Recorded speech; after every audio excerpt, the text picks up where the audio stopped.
NASCAR returned to Chicagoland for the first time since 2019 this weekend. Chase Briscoe picks up a much-needed win, and Connor Zilich's season from hell continues. All that and more coming up today on the Lap by Lap Show.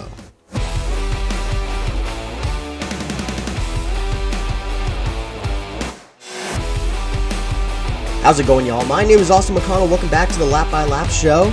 Be sure to follow on Spotify and YouTube, and follow me on X at amcconnell0423 so we can talk NASCAR 24/7, 365. Big win for Chase Briscoe this weekend at Chicagoland.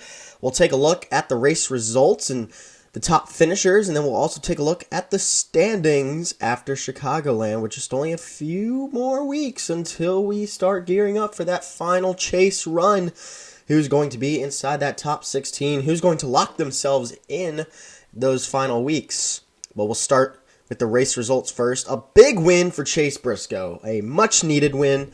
He led 51 laps, picked up 70 points on the day. Huge victory for Chase Briscoe. His first one of the 2026 campaign. He's a guy that we know can win and has proven that he can win. He did it last year, 3 separate times. He did it in the final year at Stewart-Haas, winning at Darlington. Chase Briscoe is a great driver. He was in my final 2 prediction at the beginning of the season for the championship. I said it was going to be between him and Denny Hamlin. And instead, it's been Denny Hamlin and Reddick so far. However, Chase Briscoe, don't look now, but he moves into the top 8, up 3 spots. From 11th with that 70-point massive day yesterday. Still 226 points behind Denny Hamlin, but if he can keep this momentum rolling, he will have an opportunity to cut into it just a little bit. Speaking of Denny Hamlin and Tyler Reddick, Hamlin opens up his first big points lead of the year. We saw Denny Hamlin take the lead in the point standings after Sonoma last week. This time, Reddick has another issue, and Hamlin has a pretty solid day himself, coming home third and getting a 45-point bonus, the third most out of everybody in the field. So, Denny Hamlin now currently sits 44 points ahead of Tyler Reddick and has a grand total of 764 points. Hamlin is now 113 ahead of Ryan Blaney. Good day for Ryan Blaney as well. I thought he had a pretty solid car. Definitely didn't have anything to win with, but Penske did all right for what they had. Blaney, once again, was the top Ford, but we saw Austin Cindric lead a few laps. He led 18 I think it was at the end of either stage 1 or stage 2. It was kind of quick. At a track like Chicagoland, 18 laps go by pretty fast. But he was able to keep those old tires and lead the field for a little bit. Eventually gets past, comes home 13th with 33 points. But not too bad. And how about Logano? Starting 31st, finishing 12th. After not having a car capable of doing anything, really. He hasn't had one all year. So, Ryan Blaney, the only Ford inside the top 10. The top 3 goes 1, 2, 3, Joe Gibbs Racing. And then William Byron and Alex Bowman, the first 2 Chevys, they round out the top 5. Bubba with a good run in 6th. Corey Heim, another top 10. This kid is a beast right now. And he's going to be for a very long time. He won at San Diego, didn't race at Sonoma last week, but comes into a mile and a half and looked good. Started 28th, didn't have a great Saturday, but comes out Sunday and starts competing with the best of the best. I mean, think about it. He's outrunning Chase Elliott, Joey Logano, Ross Chastain, Chris Buescher, all either winners or champions of the sport. It's pretty impressive. But we'll look back inside the top 5. Christopher Bell, first time since Michigan, he has raced without the cast on, and it looks like it didn't affect him at all. It was a pretty good battle between Briscoe, Bell, and Hamlin when they were 3 wide for the lead at that towards the end of stage 3, right before Chase Briscoe took the lead. obviously, there's other things that went into it as well with like the pit strategy and the green flag pit stops. But that was fun. Joe Gibbs Racing continuing to dominate 70, 40, 45, respectively, for the points on the day. Briscoe, Bell, and Hamlin. William Byron had a good run. He led some laps. 94. Actually, I think he led the most. And yes, that is true. So, good day for the 24 team. A much-needed day for them. They've been kind of struggling this year as well, just to try and find speed in that car. Currently sitting 12th in the standings. Didn't move down, didn't move up. So, not a bad day. 53 points on the board. Pretty solid. Alex Bowman. He won the last race that we had at Chicagoland back in 2019. It was his first career Cup Series win in the 88 Chevy. He comes home with the top 5, also much needed based on how his season has gone. He doesn't move either, though. He stays pretty solid there in 29th. Obviously, missing 3 to 4 races, whatever it was, for Vertigo earlier this season did not help. But if he can start stringing together some top 5s, I don't think he'll make the chase, but he can at least make a run at it and get that confidence back up. They were talking about Alex Bowman earlier this week about what his future holds, where he's going to be after this season, and he says, I'm not too worried about it. He said, quote, I don't feel like I have to drive for my job right now. And I think that's fair, but don't be shocked if he doesn't return to Hendrick next year. I don't know who they would replace him with. And I sure as hell hope it's not Corey Day. Because Corey Day is not Cup Series ready yet. He needs probably one more year racing on Saturdays. And then he can step into a role if Bowman or whoever it may be doesn't pan out the way they're supposed to. I would sign a short-term deal with Alex Bowman. Ally has been a huge sponsor even since when Jimmy Johnson was in his final Cup Series years. They've been on that 48 car. They like Alex Bowman a lot. It's just been an unfortunate few years. And people forget that Alex Bowman used to be a competitor. Like, he used to compete in the season standings. He was consistent enough. He had a promising run going a few years ago. What was that, 22, 23, I think it was? I think it was 23. And he got a concussion at Pocono. The next season, he breaks his back in a sprint car accident, and then he had vertigo for 3 races this year. It's just been an unfortunate health battle with Alex Bowman. I could see why that would be a factor on if he signs an extension with Hendrick or just goes somewhere else in general or just even keeps racing in general. Because vertigo, broken back, like, those are no joke, man, especially in a sport like NASCAR. Bubba Wallace grabs an extra point, has the fastest lap time of the day, comes home 6th. Nice Space Jam car he had. That was pretty cool. Ryan Blaney 7th, Ty Gibbs 8th, Corey Heim we talked about 9th, and then Riley Herbst, how about that, inside the top 10. He's had a good couple runs recently. Haven't heard about him in a year or two. You know, kind of forget he exists out there on the track when he's running 30th or whatever it may be. But a pretty solid day for Riley Herbst. And he comes home with 31 points in the top 10. All right.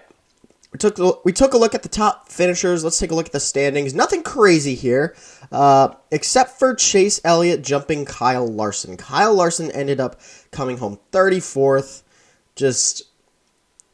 He had a great car. He was going to be up there competing with those JGR Toyotas for the win. But he spins out. He goes a couple laps down. He has to get towed back because he had a flat tire in the grass or whatever it was. Unfortunate ending for Kyle Larson. He falls to 6th in the standings, 1 point behind Chase Elliott, who moves back into the top 5. That was a big day for Chase Elliott. He finishes just outside the top 10 in 11th, but much needed day for him as he has struggled the last few weeks and has kind of had a roller coaster of a summer. We talked about Chase Briscoe moving from 11th to 3rd. Hocevar fell to 9th after his run-in with Zane Smith. Not sure what that was about. That was a little weird situation where I guess Zane Smith tried to get into the corner and wreck Hocevar, but he did it, Hocevar hit the wall, and then it wasn't really the same after that. Zane Smith spun out. I don't even know where Zane Smith finished. Carson came home 22nd. Zane Smith came home 28th. So, okay. I mean, it wasn't really an important wreck. It didn't decide anything. I didn't think either car were capable of going up there and competing for a win. Zane Smith started 16th. Hocevar started 15th. So, and it was very early on. They kind of just hung out mid-pack. So, Hocevar falls to 9th. Daniel Suarez, his teammate, also has a rough day. He falls 2 spots back to 11th. So 8th through 11th looks a lot different than it did a week ago. So, and then around the bubble, Cindric moves up a spot. Eric Jones moves into the inside of the chase bubble at 16th. He leads by 4 points over Ryan Preece, who I thought was going to have a much better day, but ends up coming home. Where did he finish? He finished 32nd. He had an issue. He spun out there on lap 1, ending Connor Zilich's day. And I think that's where we're going to transition to Connor Zilisch. And then we'll talk about a couple other things. But Connor Zilisch, man, just brutal, dude. Like, how can you not feel bad for the kid, whether you're a Chevy fan or not? Just Randall Burnett and that Trackhouse 88 team just cannot figure it out. And after his first career top 10 last week at Sonoma, kind of was expecting a little more momentum. I'm not saying he's going to go out there and compete for wins, but he's going to start finishing top 10, top 15, rather than 30th, 35th, or DNF, or not even finish at all, exactly. So, it's just, he's kind of had some weird races, Watkins Glen, we expected him to be great at. Started 5th, finished 20th. Dover wasn't bad, but that was just the All-Star race. It was a weird format. It wasn't a normal Cup Series race. San Diego Street Course, again, not his fault. He got taken out by Austin Hill. Started 8th, finished 37th. Started 21st at Chicagoland. Started 28th at Pocono. 34th in Michigan. Finished around there as well. Not great. Not great. And his season from hell continues. I do want to talk about his teammate, though, and SVG versus Austin Hill. Some are going to say that's intentional. Some are going to say it was payback, which it definitely was from San Diego. I mean, if you listen to Denny Hamlin's podcast, Actions Detrimental, they were both saying, well, he's going to win at San Diego, and then he's going to win at Sonoma. He's going to take home 50, 60, 70 points here and be comfortably inside the top 16. He currently sits 14th, so he's fine for now, but, I mean, he didn't have a great run yesterday. He finished 25th, wrecking Austin Hill. And he said in a post-race interview on Pit Road, they asked him, was that intentional? He said, I'll go talk to him, but usually he just grunts. So, little rivalry there between Austin Hill and Shane Van Guggenbacher or whatever Austin Hill's team called that 97. I think Shane has been in the sport long enough that we know how to pronounce his last name. I know I do because I am in the media, so I have to make sure I get it right. There's a couple different incidents today. We talked about Zane Smith and Carson Hocevar. Talked about Larson spitting out. It was a chaotic day at Chicagoland, but boy, was it a fun one. I'm so glad they brought it back. The crowd was great. I know the traffic sucked. Saw someone say it took them like 3 hours to get into their parking spot because they changed it all up. All the grass lots were closed due to the mud from the heavy downpour on Saturday night, July 4th night. So happy July 4th weekend to everybody. Wanted to throw that out there real quick. And I also want to give a shout out to TNT for doing that little number about Dale Earnhardt winning on July 4th at Daytona.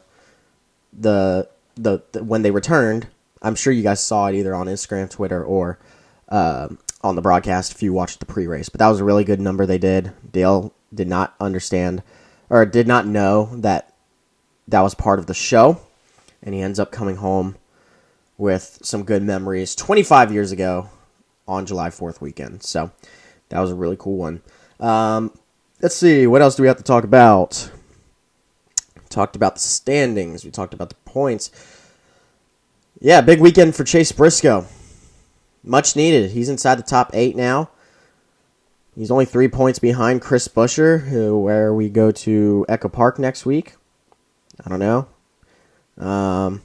Haven't seen much of Chris Buescher leading up front there. Chase Briscoe finished second there earlier this season. So, in the second race of the season, actually. So, big opportunity to get some more points there. Cut it closer towards the top 5. Pretty much all I needed to talk about there. We talked about Connor Zilisch struggling, obviously. Talked about Alex Bowman's future. We talked about all the drama that happened at Chicago. We talked about the broadcast. Is there anything else we need to talk about? I'm not quite sure. But yeah, there you have it. Chicagoland Speedway recap. Great racing. I really hope they bring it back next year as well, and just in the future. I love Chicagoland as a track. I think it's a great, unique mile and a half. You know, it's really worn out. We didn't see much tire fall off. Not as much as we expected. I would say. All week we were hearing it's going to be like a Darlington. It's going to shred the tire. It hasn't been paved since 2001. Yada yada yada. I don't know. I feel like it was all right. It was fine. It mattered a little bit, but not really in the grand scheme of things. I mean, we saw Austin Cindric. I know he only had like 10 laps on his tires at this point, but he led 18 laps up front, holding off guys who had just pit. So, we'll see. We'll see. We've only got a few more races until the chase. It's starting to wind down. 7 races to be exact. We got Echo Park, North Wilkesboro, Indianapolis, Iowa, Richmond, New Hampshire, and then, of course, the Coke 0400 at Daytona. And then September will start the chase. So, we'll take some more looks at the standings as we go throughout the season, but all in all, a good weekend for Chase Briscoe. I wanted to hammer that in. Thank you guys for tuning in to the Lap by Lap show. Be sure to listen for my episode this week where we'll discuss the in-season challenge, round 2 results, and preview round 3 as we head to Echo Park Speedway, where it is going to be a wild card and it will get dicey and tricky to predict. My bracket is already down the toilet, and I'm just watching for fun now. But thank you guys for tuning into the Lap by Lap show, and have a great rest of your day. Be good, everybody.